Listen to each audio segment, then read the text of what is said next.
May I ask you about your return to The Tonight Show with Jimmy Fallon? Yeah. That must have been it was amazing. A seminal moment. Yeah, and I'm going on again in a sit-down position this Thursday. So, yeah, it was great. They invited me back. It was the first time. How did that happen? Did one of the producers call you? Or? Well, you know, I was banned from The Tonight Show. Right. Forever. And Jimmy, who I've done the Late Late Show, I think he just said, that's stupid. Bring her back. She is The Tonight Show in a sense. I am certainly part of the history. Only woman, only permanent guest host ever never had one after me, if you noticed. Leno never took a day off. He learned. And so it was very moving when they called me and they said, come on. And what was it like to actually go back on?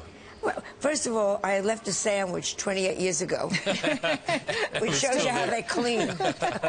It was still there.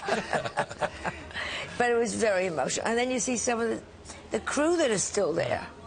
And it was, I had much history. Gone on as nothing and came out.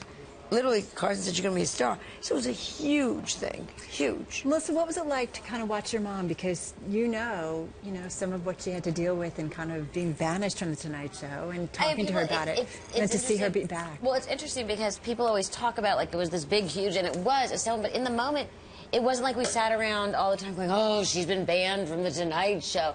It was never really part of our daily lexicon. But when they said, you know, coming on, it was more exciting that she was going to be on the first night of Fallon. Right. When he took over The Tonight Show.